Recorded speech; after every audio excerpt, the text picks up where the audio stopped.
Estamos en comunicación telefónica con Pascual Duarte, miembro del Comité Internacional de Coordinación y el capítulo argentino de la ILPS, Liga Internacional de la Lucha de los Pueblos. Hola Pascual, ¿cómo estás? Claudio Bevilacqua te saluda, gracias por acudir al llamado del Paso Cambiado.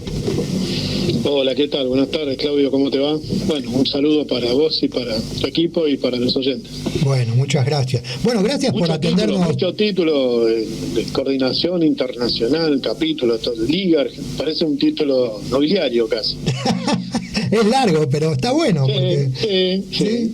Si no te termina, ILPS, ¿no? Uno tiene que aclarar, Liga Internacional de la Lucha de los Pueblos. Bueno, gracias por acudir y por intentar ahora desasnarnos a nosotros, porque nosotros nos ocupamos mucho de lo local, de lo que pasa dentro de nuestro país, de las luchas de los trabajadores, y a veces perdemos un poco el horizonte de lo que está pasando alrededor o cruzando el gran charco hacia el lado europeo, digamos, perdemos un poco de lo que está pasando en el mundo con los pueblos, ¿no? ¿Qué nos podés contar? ¿Qué te llama la atención en estos momentos? ¿Qué es lo más relevante que estás viendo? Bueno, desde la Liga estamos haciendo un seguimiento permanente, digamos, lo que ocurre, lo que está pasando a nivel global, porque, bueno, dicho sea de paso, aprovecho para contar, la Liga está cumpliendo 20 años de su creación, precisamente este mismo año, estamos de pleno festejo, a pesar de la pandemia nos estaba limitando y nos sigue limitando en parte, pero tenemos todo este año por delante, digamos, para celebrar, ¿no? Porque es un motivo importante de celebrar, por varias razones. Las dos principales es que una organización que nuclea más de 500 organizaciones en todos los continentes, que se mantiene firme y que sigue creciendo, cosa que no es poco en estas épocas. Claro. Principio de eso. Lo que observamos a nivel global es que hay una situación muy compleja a todo nivel, digamos, a la crisis económica permanente y a las crisis en la cual el propio capitalismo está envuelto, digamos, se desenvuelven también las distintas tendencias, digamos, de cómo se resuelve o intentan resolver esa crisis los distintos actores. Lo que vemos es que está la tendencia, por un lado, al más de lo mismo, digamos, en relación a cómo se viene desarrollando, a las grandes potencias o los grandes contendientes, digamos, de la mano de la exportación de capital, de la mano de la guerra, de la mano del saqueo, plantean una salida reaccionaria, obviamente, que tiene que ver con estos mismos elementos que acaban de mencionar. Y por otro lado, se inscribe también otra tendencia que quizás no es tan relevante como en otras épocas, pero que viene creciendo claramente, que es la resistencia de los pueblos, también desde el punto de vista de la liberación, desde el punto de vista de la lucha obrera y popular. Así que en ese marco me parece que hay un claro deterioro y un panorama de crisis muy, muy importante. Y manifestación de eso son, digamos, a pesar de la pandemia, a pesar de la crisis económica, a pesar de la alarma en relación al cambio climático, las grandes potencias gastan enormidades de su presupuesto y cada vez mayor en función del presupuesto militar, que ya no es lo típico de lo que estamos acostumbrados a observar en materia de armas, sino que ya excede lo impensado. Digamos, la guerra a nivel, ya están pensando en el espacio, están pensando en perforar el casquete polar o sea, un delirio en el cual nos están llevando en el marco de todo esto. Parece que estuvieran con la imagen esta, ¿no?, de Fellini, están bailando en la cubierta del Titanic. Claro. Digamos, es como pensando que se van a poder salvar, y bueno, lamentablemente nos arrojan a todo en esta cuestión. Y vemos, digamos, hay una serie de elementos a nivel internacional que abonan esta visión, claramente, que son las permanentes guerras con distintas alternancias, con distintos actores, de alguna forma más directa o menos directa, y las provocaciones permanentes en relación a ir midiéndose en un escenario que va cada vez, cualquier chispa, como diría Mao, puede encender la pradera, en este sentido, ¿no? En el sentido de que las potencias están buscando cómo sacar provecho de esta situación y cómo, lógicamente, anteponerse a lo que otras potencias hacen y sus mismas empresas. O sea, lo que antes era, después de la Segunda Guerra Mundial, casi quedó en plena soledad, en su apogeo, Estados Unidos, que ahora está en franca retirada, ahora le surgen nuevas potencias como China, como Rusia y otros que también aliados que empujan por ese nuevo reparto y en un escenario que claramente va en esa dirección. Sí, y lo que lo sufren son los países dependientes, ¿no? Uno como el nuestro, o Latinoamérica, en realidad, sufren toda esta disputa que tienen entre ellos, porque generan ajustes y generan dominio, y nosotros tenemos que estar de este lado del planeta sufriendo los caprichos de ellos de alguna manera, ¿no? Cuando usted hablaba recién de que si ellos están convencidos de que se van a salvar, uno a veces tiene esa sensación, ¿no? Cuando lo vi la vez pasada a este personaje salir con su nave espacial y estar 7 minutos ahí fuera de la órbita del planeta, digo, ¿estarán convencidos en serio que se van a salvar después de todo el desastre que están haciendo? Y digamos que de alguna manera la gente más pudiente, y eso es cada vez más escandaloso, digamos, porque la relación que hay entre los 200, la concentración en pocas manos de enorme riqueza es escandaloso, es una cosa que no tiene precisamente, ¿no? En este periodo de prevalencia, digamos, incluso por fuera de la propia producción, donde hay capitales que se autoalimentan y que generan esa enorme riqueza, y esos poseedores de alguna manera piensan de que hay así como se arman los country, ¿vio?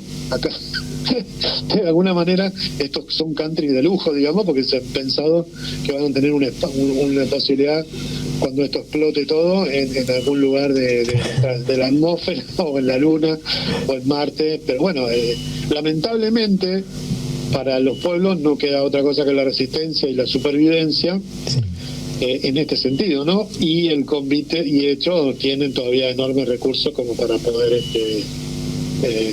pensar de alguna manera en ese escape, digamos, por lo menos en la teoría, pero claramente no va a dar para eso, y es un delirio, digamos. Claro. Es parte del mismo delirio, ¿no?, de la clase dominante. Recién habló de resistencia. Hablaste, porque en realidad esto de no tutear a mí me cuesta muchísimo. Me hago el formal y después me sale mal. Usted me, don Claudio.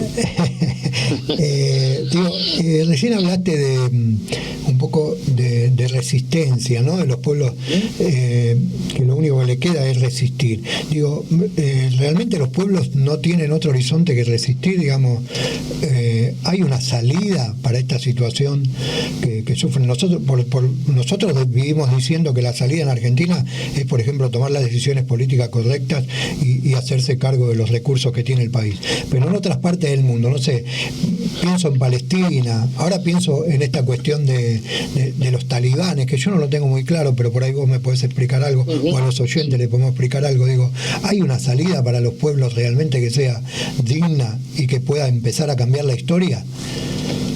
Sin duda, no, yo cuando estoy hablando de la tendencia, hablo de resistencia en términos generales, no hay que confundir la resistencia como un padecimiento, digamos, solamente en el sentido de lo que nos hacen padecer. La resistencia, digo, en términos generales, digamos, incluye la rebelión popular, la insurrección, las guerras justas, digamos, de liberación nacional, porque sin eso los pueblos están desarmados, digamos. Estoy hablando, la línea está propicia la defensa, pero no defensa en términos defensistas. Perdón, Pascual, usted se está moviendo porque lo empezamos a perder. No. Sigo aquí, en el mismo lugar. Bueno, porque empezábamos a perder la comunicación y me preocupa. Bueno, vamos para adelante. ¿Se escucha ahí? Ahí sí, ahí lo escucho bien. Decía, digo que no se escucha nada. Bueno, decía que el tema de la resistencia, que lo que estaba planteando en términos globales, en términos, digamos, no es una cuestión defensista, digamos, la resistencia la planteamos en términos de la capacidad que tienen los pueblos de generar incluso, ¿no?, digamos, sus propias alternativas de superación, digamos, de esta tendencia de la clase dominante. Y precisamente en los términos que lo plantea Lenin, que es, digamos, la figura y el intelectual y el hacedor de revoluciones que nosotros seguimos y con la teoría con la cual nos manejamos, es precisamente que en el marco de estas guerras, en la previa, en el sentido de oponer la resistencia popular y la guerra popular a esa guerra, y una vez incluso producida esa guerra, no sumarse en ningún carro de los contendientes, sino generar condiciones como para que el pueblo rápidamente salga victorioso, y no porque ¿qué pasa en la guerra?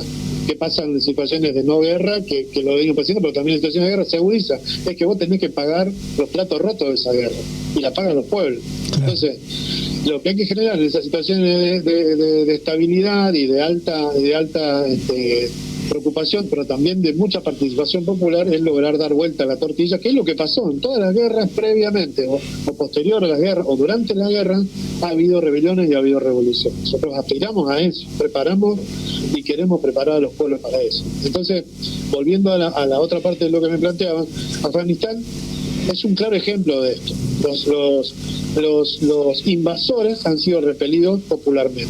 Los invasores no han podido establecerse, o se han podido establecer a un costo muy grande y no han podido dominar todo ese territorio. ¿Sí? Esto no quiere decir que hablemos 100% ok de los talibanes, obviamente, porque tienen otro costado, y además muchas cosas hasta se han asociado, porque los que están a su alrededor de alguna manera han negociado o se han servido o han sido favorecidos o desfavorecidos, pero siempre pivoteando, digamos, por decirlo de alguna manera, con el elemento nacional, tribal, que en este caso son los talibanes, que es lo más conocido.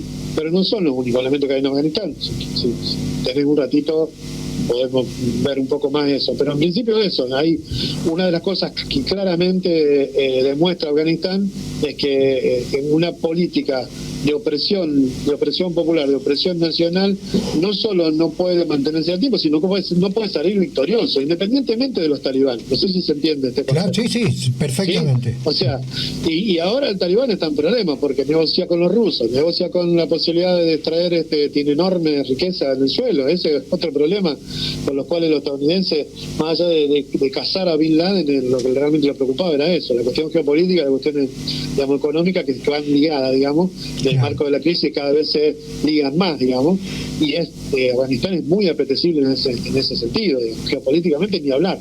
Es el paso directo, digamos, de las pretensiones de la nueva ruta de la seda china, es el paso, el punto de confrontación entre el oeste de China, el sur de Rusia, el este de Irán. O sea, hay una situación muy, muy, muy candente, y que rápidamente, en un escenario que se inflama, esa zona va a ser, digamos, un escenario de mucha disputa. Por lo tanto, en todo el mundo acordando cosas, y obviamente el último orejón del tarro son las masas populares, que durante toda esa ocupación fueron los que pagaron el pato y van a seguir pagando el pato, porque esto no se va a resolver en términos populares, obviamente. Claro, totalmente. Bueno, no, más que claro, evidentemente para poder desarrollar todo lo que pasa necesitaríamos mucho más tiempo. Contanos un poquito cómo están viendo desde la Liga la situación económica general en Latinoamérica, digamos, ¿no? O la situación social también. ¿Cómo ven los cambios?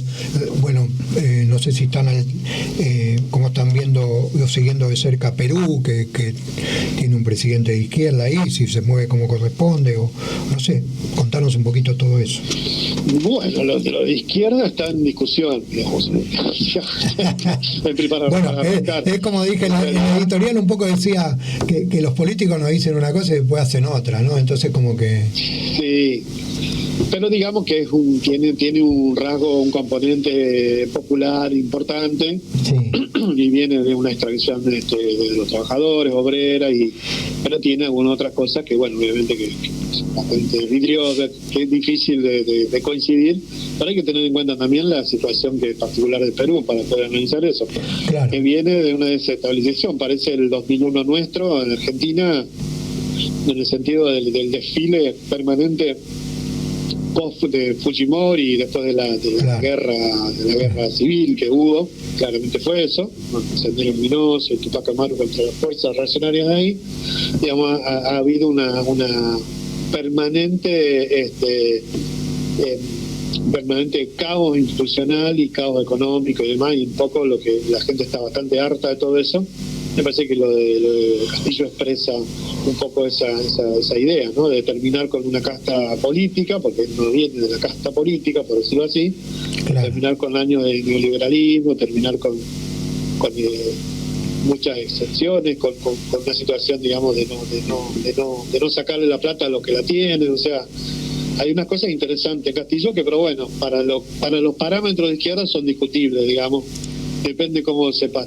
En los términos generales de Latinoamérica hay una situación compleja, digamos, porque a nivel económico y global uno de los problemas centrales es que sigue habiendo una permanente disgregación social, digamos, una permanente hay cada vez más gente en el umbral de la pobreza o en la indigencia o en la pobreza, digamos, y esto va a contramano de las aspiraciones, digamos, de las clases dominantes, digamos, en el sentido de estabilizarlo, de poder mantener más o menos calma la situación. Y además, bueno, está el problema de la falta de crecimiento, el problema de la deuda que pesa sobre la mayoría de los países, salvo algunas excepciones. O sea, hay una situación bastante delicada. Y ha habido ensayos, digamos, de algunos gobiernos que en algunos casos más legítimos que otros, pero en general como lo que se llamó, digamos, una especie de gobiernos populares o más de izquierda, nacionales y populares, pero que en su momento y actualmente están mostrando más los límites que tienen o que se ha quedado en algunas intenciones, porque el problema es que no se corta con el problema de los monopolios locales, digamos, no se corta con la dependencia de distintos actores extranjeros, de las grandes corporaciones, o sea, y por ese camino no va a haber desarrollo local, no va a haber unidad latinoamericana y bueno, los pueblos están padeciendo un poco eso.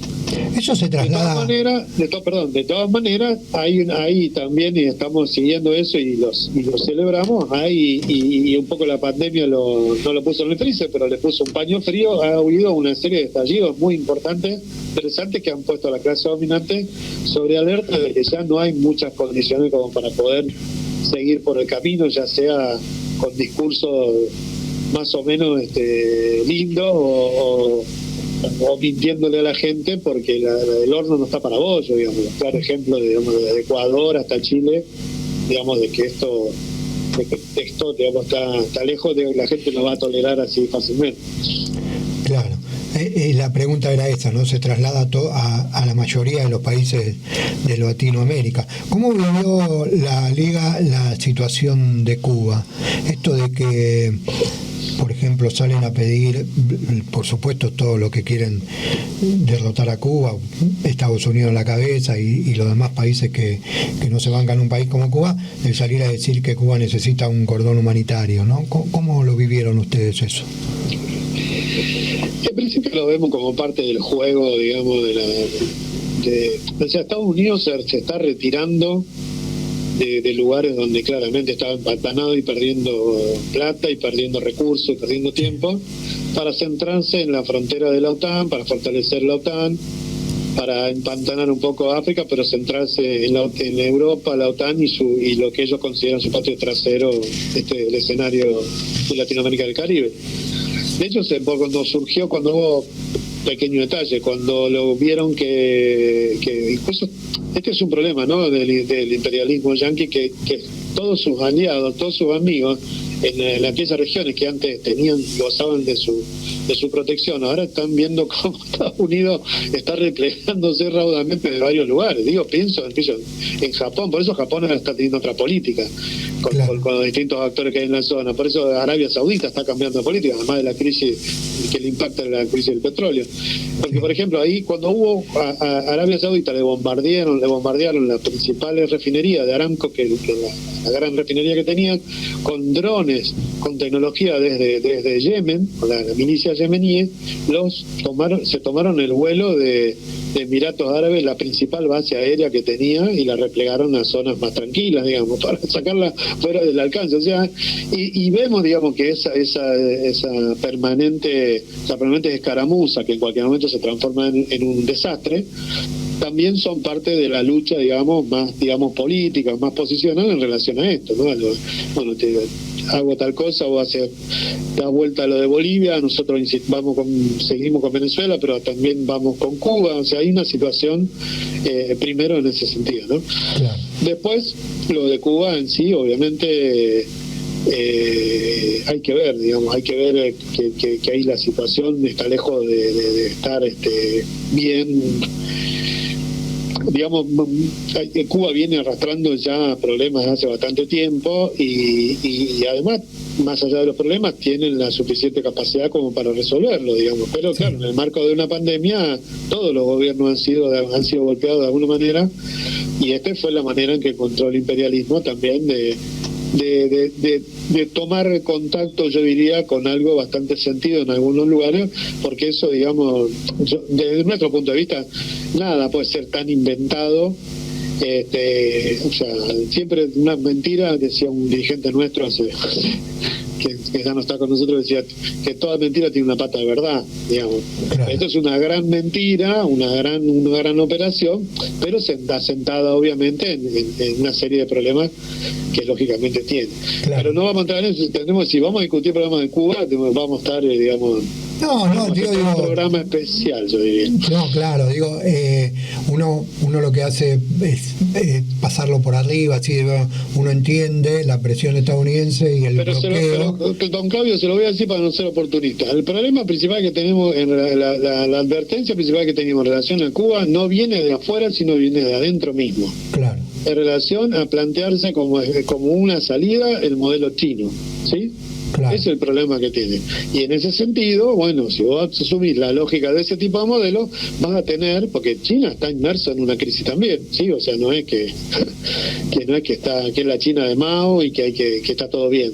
Digamos, es uno de los actores principales que vienen mostrando músculo hace bastante tiempo y están en esa fase, digamos, claro, generación de capital, claro, generación de músculo. O sea, ellos van a hacer valer no solo en su zona, sino a nivel global el poderío que tienen, y aliado con Rusia. Bueno, claro, digamos, esta es la situación, y Cuba tiene también un impacto en ese sentido, de dirigentes que han sido casi formados. Díaz-Canel fue formado prácticamente en su ida y venida a Cuba, a China permanentemente. Claro. No es algo que digo yo. Bueno, Pascual, se nos va la nota, pero le quiero dejar lo último, digamos, para decirle que usted nos cuente lo que yo no le pregunté. Por ahí usted tiene ganas de decirnos algo, no quiere que los oyentes o las oyentes se pierdan de algo, y este es el momento de decirlo. Bueno, aprovecho la ocasión para plantearles, digamos, que de sumarse a nivel organizaciones, a nivel de organizaciones de base, sindicatos, agremiaciones, o cualquier tipo de organización popular, a sumarse a la Liga Internacional de Lucha de los Pueblos, porque la tarea que tenemos por delante es la pelea justamente contra el imperialismo en todas sus formas, y para generar la suficiente entidad, el suficiente entramado popular para hacer frente a esta crisis y darle una salida verdaderamente popular. ¿Y cómo hace un referente, una organización social para acercarse a la Liga Internacional de la Lucha de los Pueblos? La Liga Internacional de Lucha de los Pueblos, capítulo Argentina, tiene un Facebook, ahí nos comunicamos también por ese Facebook. Si no, puedo dejarte ahora un teléfono para que se comuniquen los compañeros y no hay ningún problema. Bueno, páselo al aire detenidamente para que lo escuche todo el mundo. Y ¿cómo ahí... no? 11 64 33 79 35. 11 64 33 79 35. ¿35? Sí. Ah, perfecto. Se me borraba el 5 al final. Bueno, ahí lo anoté. 11 64 33 7935. Cualquier persona que tenga una organización, referentes o una organización en sí, puede llamar a este número y comunicarse con la Liga Internacional de la Lucha de los Pueblos y empezar a, de alguna manera, intentar formar parte de eso. ¿Cómo no? Bueno, muchísimas gracias, Pascual, por estos minutos que nos brindó y un abrazo, como siempre vamos a volver a llamarlo cuando lo necesitemos. Pero, por favor, ahí estaremos. Muchas gracias. Un abrazo. Estuvimos hablando con Pascual Duarte, Esperen que busco la presentación, así lo hago como corresponde. Pascual Duarte, miembro del Comité Internacional de Coordinación y el capítulo argentino de la ILPS, Liga Internacional de la Lucha de los Pueblos.